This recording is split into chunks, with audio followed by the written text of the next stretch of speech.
Let's go to Greg. He's in Brooklyn. You're on Free Talk Live. Greg. Hey, guys. I'm happy to take control of the airwaves. Here you are. Go ahead.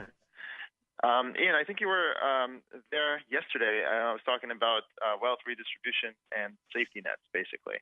I just wanted to describe what universal basic income is and why it's actually compatible with freedom and liberty.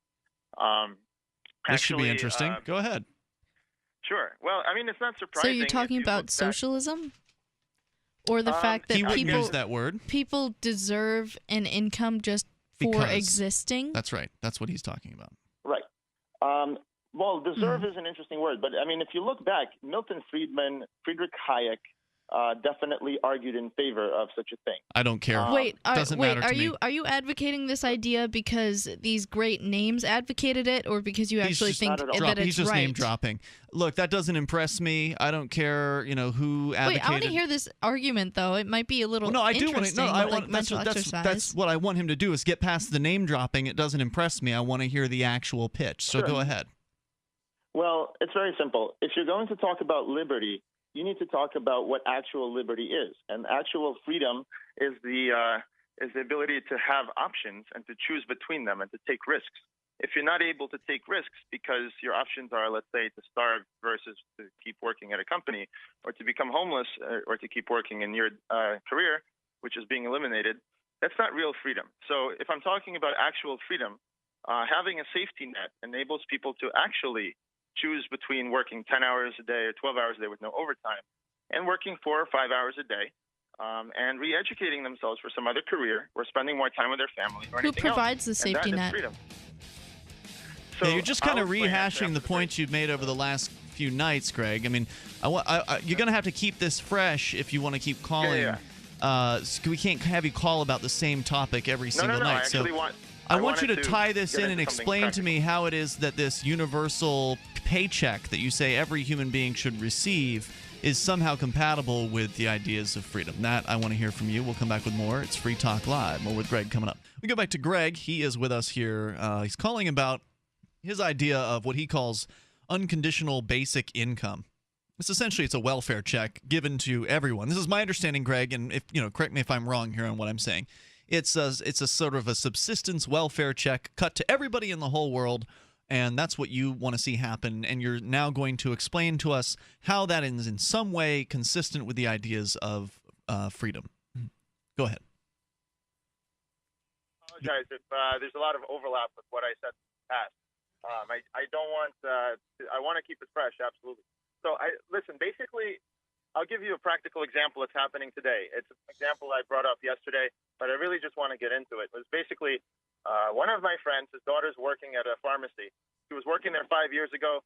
Now she has to work more hours for the same pay because she's afraid to lose her job because she needs to pay her bills, her rent, and stuff like that. Meanwhile, there's another person applying for that same job, and that person is not being hired and is one of the people that's unemployed. And the reason that's happening is not because the employer would lose out by hiring two people and paying them twice less each. It's because she would be against it. She can't afford to work less hours. And so you get this perverse situation where some people are out of work and other people are working too much. And you could fix this by having a safety net, because then people could take a risk and they could work less, and they could re-educate themselves. I think you're assuming a lot by saying that that's the problem. I think really what the problem is that there's so many random government programs and a lot of bureaucracy that interferes with businesses practicing freely. Something like the minimum wage law, even something like that, has an effect on how many people a business will hire and how many hours they will allow them to work. Sure. And I mean, there's certainly a lot of different problems. In terms of minimum wage, there isn't any empirical data that shows that raising the minimum wage a little bit eliminates jobs. This time it actually increased jobs in some states. Well, there's plenty of data that shows that that people who are on the poor end of the spectrum get put out of work by the increase in the minimum wage. But you're straying away from what you had originally promised, Greg, and that was you told us you were going to tell us how this check that you want to have cut to everybody in the world on a monthly basis is somehow compatible with the ideas of individual liberty. Right. I'm still waiting for that. So if someone doesn't want to work at McDonald's and they don't want to work at their dead-end job, they want to become a writer, they want to, create Harry Potter, or they want to create, what was that guy who created the $19 billion company that was bought by Facebook? WhatsApp. So no clue. These guys were on welfare. And the reason they were able to have more freedom is because they were on welfare. That's an example. So you haven't given me an answer to your promise, which was how this is compatible with the ideas of personal freedom. Go ahead. Let me ask the question in a slightly different way, Ian. How is taking money by force from one person and giving it to someone else not theft, and how is that advocation of individual liberty? Because you're violating one person's liberty by taking their money to give to someone else. And it seems like your definition of freedom is the freedom from anxiety and discomfort. Well, I think all freedom is the freedom from unacceptable outcomes. What do you mean by unacceptable, though? Unacceptable by whom? Well, being stolen from is unacceptable. Yeah, I'd like to hear your answer to Daryl's question, and please go ahead. I'd love to answer it if I can. Okay.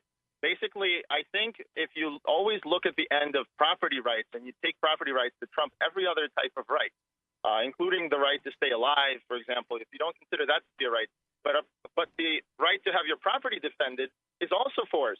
You can shoot a person in some state for taking your property or for, absconding with your property. This is also force. And who says I believe in property of that kind? It wouldn't surprise me if you didn't believe in property. But that still didn't answer my question.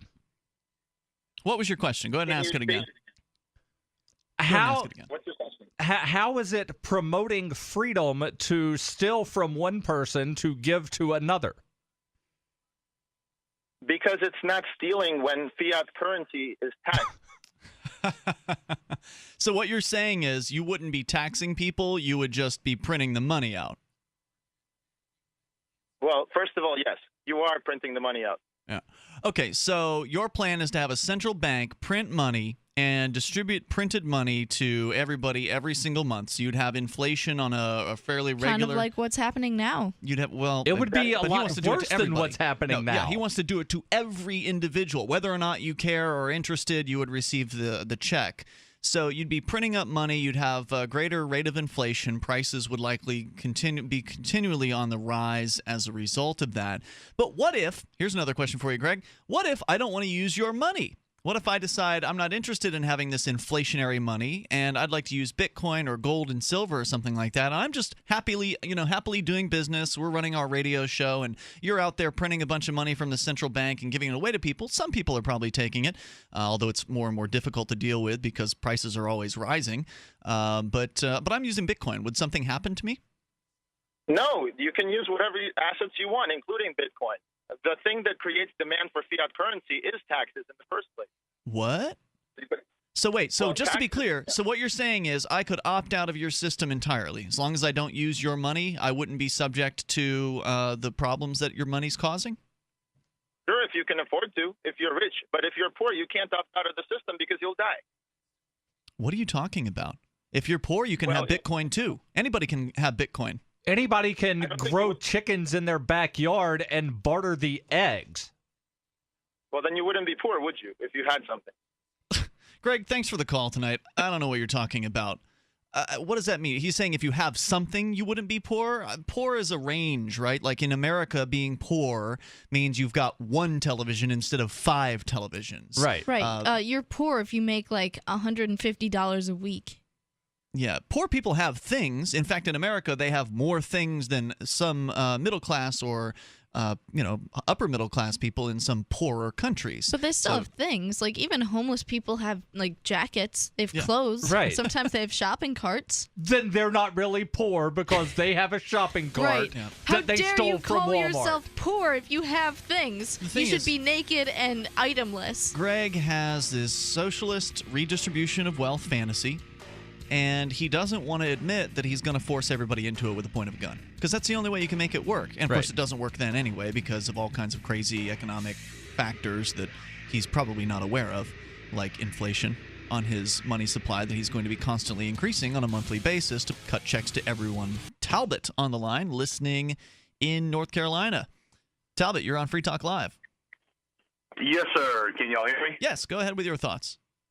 Just want to make the point, what the last gentleman said was correct. I don't agree with him, but the premise that, if only you had everyone else's money to live off of, you would be totally free to make your decisions, just like you're totally free to kick and punch in the air, but all of our rights end where the next person's right begins. So that would be the ultimate liberty, but to have true liberty, you have to respect everyone else's economic freedoms. So just like I can go punch, shoot, do whatever I want, I'm not allowed to do that if it hurts someone else or takes away from their freedom and liberty. And I think, you just said that he made, you're not allowed to punch somebody unless it hurts them, or if it hurts them. No, or hurt them. Like, you can punch in the air all you want. You can do all these things. You can make those choices, but you're not allowed to make those choices once your own personal liberty violates someone else's. I'm with you. Right, that makes a lot more sense than the last caller. Much more sense. I mean, his point is it's true. Yeah, if only we had everyone else's money, we'd all be truly free, except for every single person you're taking the money from. Yeah, and I think Ellen was right on when she pointed out that he was really saying that people should be free from worry, that was the kind of freedom that he was seeking. And there's no world in which that's possible. Even the world in which he's talking about, which would be some sort of socialist utopia in his mind, still would not be a world free from worry. Right, because let's just say, for example, that everybody gets $1,000 a month at the beginning of the month, because that's what our computer some arbitrary came up bureaucrats came up with. Like, you need a minimum of X to live for a month, and then, well, by golly, I want to go see this movie and I want to do this, but if I do that, then I might not have money for this other thing, and then I'm worrying about whether or not I have money to go do fun things. So then should we calculate, okay, everybody gets fun money to where they can go do fun things. So, all right, everybody gets $1 million a year. On January 1st, everybody gets $1 million a year. Now, the thing we didn't get into in detail with Greg earlier, we just sort of touched on, is that it would be inflationary, meaning that if everybody's getting this money and that the government's just printing it out constantly, the prices are likely going to rise all over the place because the money supply is increasing, the number of goods in the market is not increasing at the same clip, and so therefore the prices will likely rise. But nobody's working in the factories, Ian. Nobody's working in the factories because they're all off, doing other things and enjoying life because they don't have to worry about going to work. It's a good point that you should. I wish you would have brought that one up, but we can't keep Greg on for the entire show. I'm sure he'll call again. But that would have been a good point, because I wonder if he's one of those Venus Project guys where he believes that all supercomputer will do everything for us. There will be robots or whatever that will do all of the actual work. Talbot, any other thoughts that you want to share?